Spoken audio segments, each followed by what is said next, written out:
Hello, everybody. Big crowd today. Big crowd. Solid 3 in the room.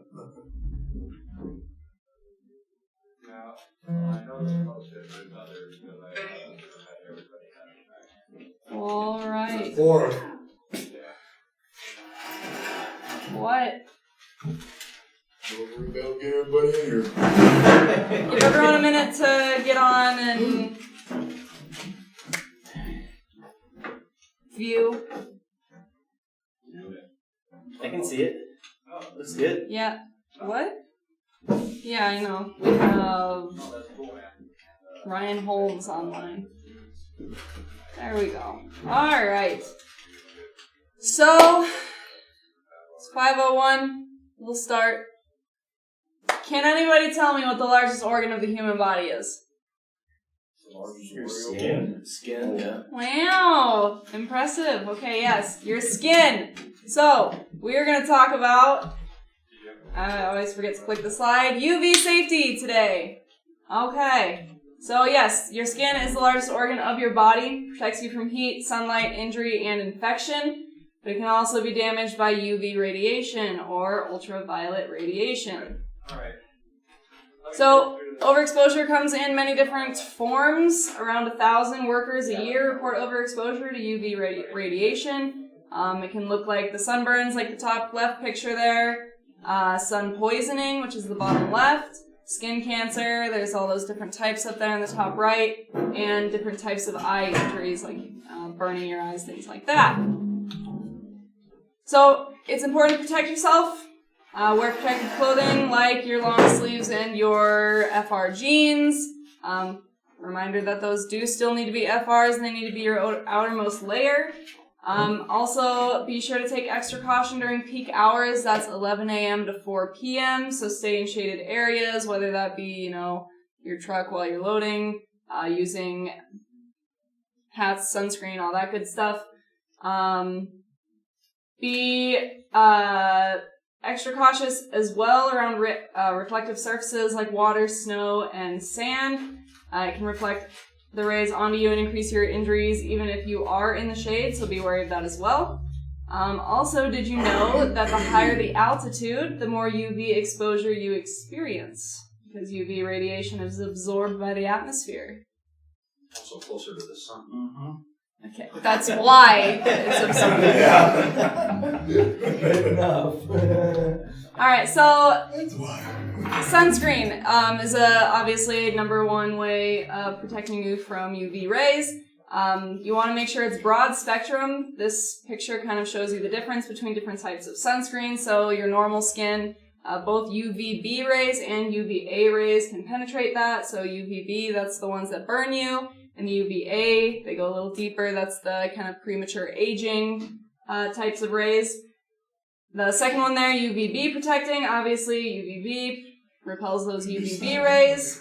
And then broad spectrum goes over that whole spectrum of the UV rays and blocks out UVB and UVA. The FDA recommends an SPF of 15 or higher, so a sun protection factor of 15 or higher, to protect against those sun-induced skin problems. And you want to make sure you're applying it at least 20 minutes before going outside and allowing it to absorb, and then reapplying it at least every 2 hours to protect yourself.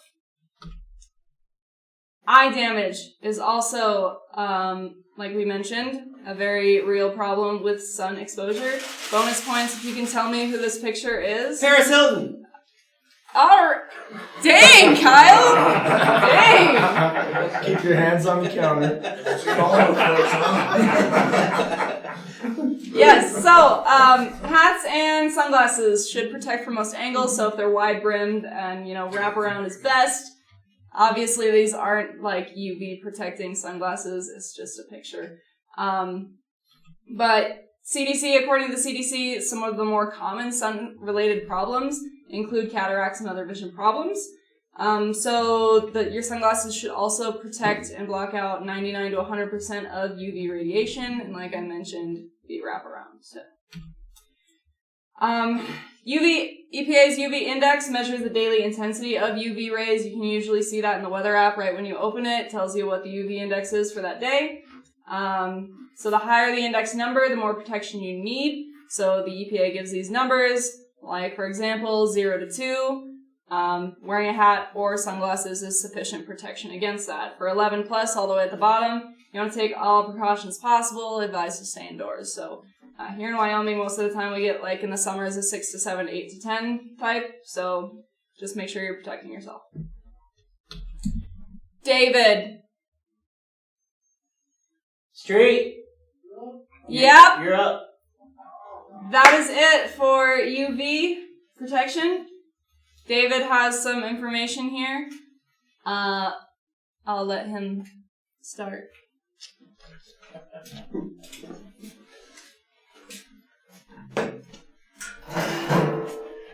Come over here.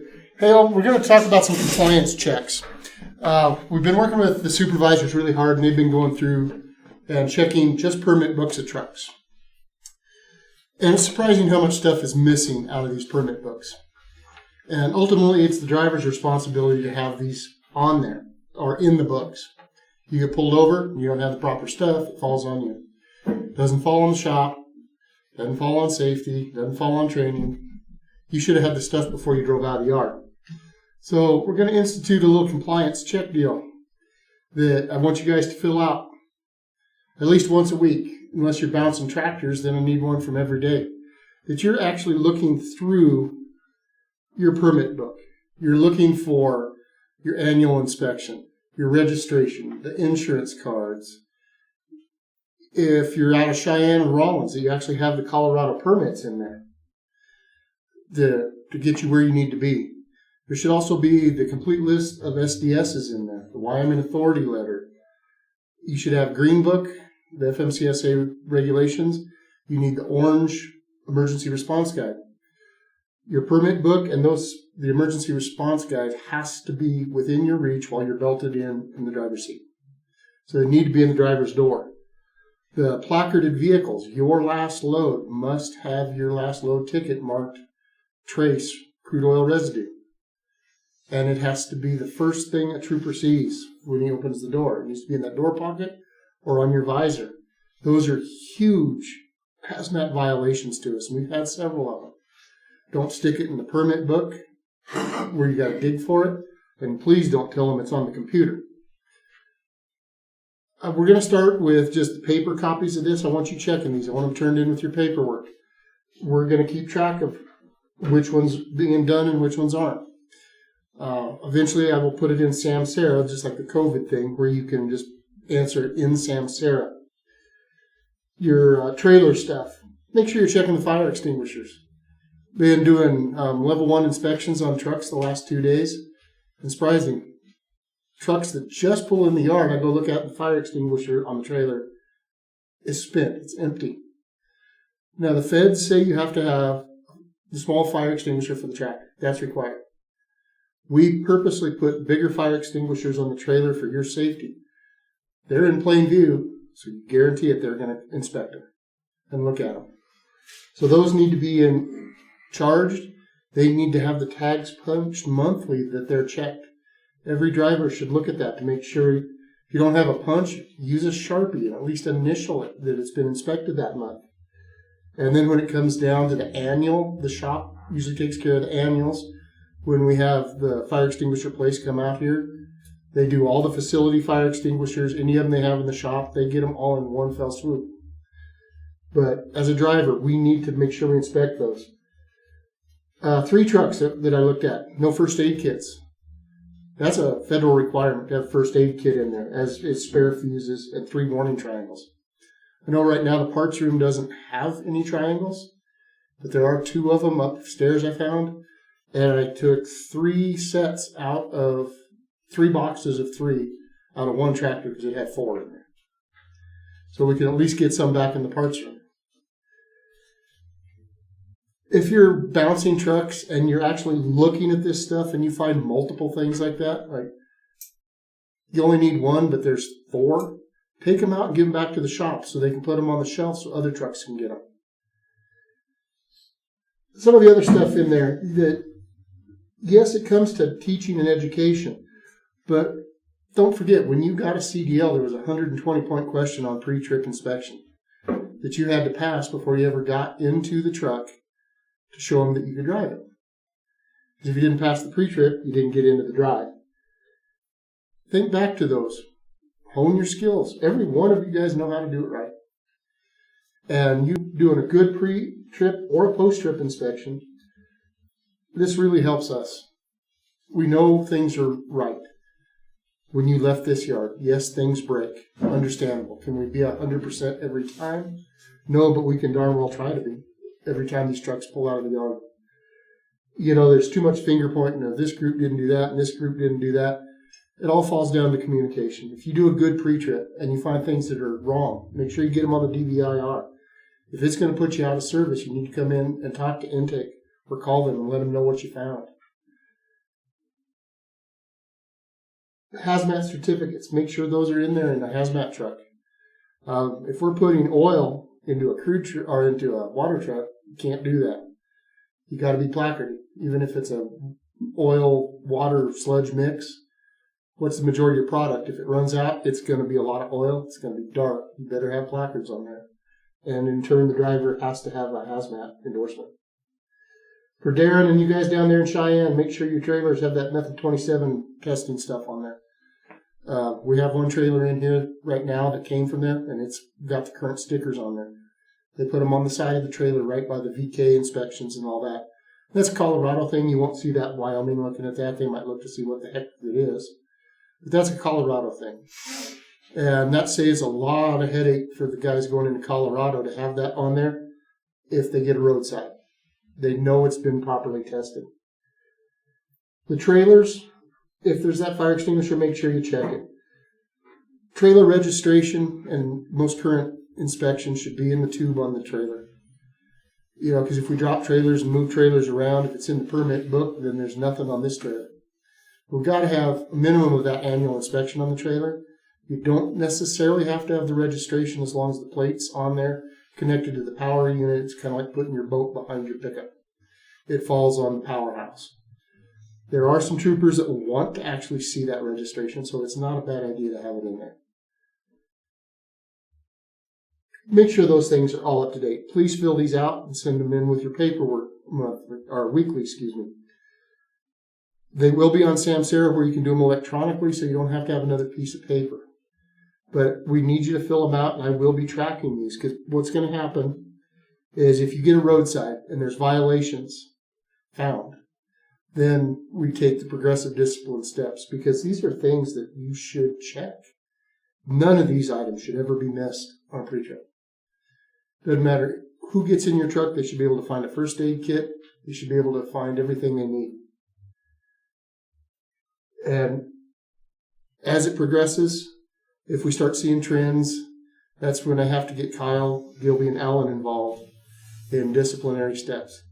I know it makes it sound like we're harping on you, but these are the little things that can get us back satisfactory and haul other things other than crude oil and water. We could be hauling Amazon Prime trailers. We could be hauling for a lot of different companies, but we can't even broach that until we're satisfactory. We are undergoing a re-inspection right now, a re-audit, and it's all via email and phone calls right now that I'm sending them stuff. I'm hoping to get us back satisfactory after that. But the big part of us becoming satisfactory starts with the drivers and communications with the shop and with us. We can't fix it if we don't know it. And in turn, if the shop can't fix it, they can communicate with you, say, well, this is what it's going to take to fix it. And everybody's in the loop trying to do our part to get the equipment looking good. Got in a couple of the trucks today. They're mid-era trucks. You know, they're not the old oldies. But good Lord, it looks like they've got 2 million miles on them. Care for the equipment, guys. We got rags. We got towels. Wipe them down. You know, I'm having another driver help me do DOT inspections, and he's looking at the truck like, I am not getting in this pigsty. That's just abuse of our equipment. Let's not do this. If you have questions, call me, and I'll turn it back over to Sierra.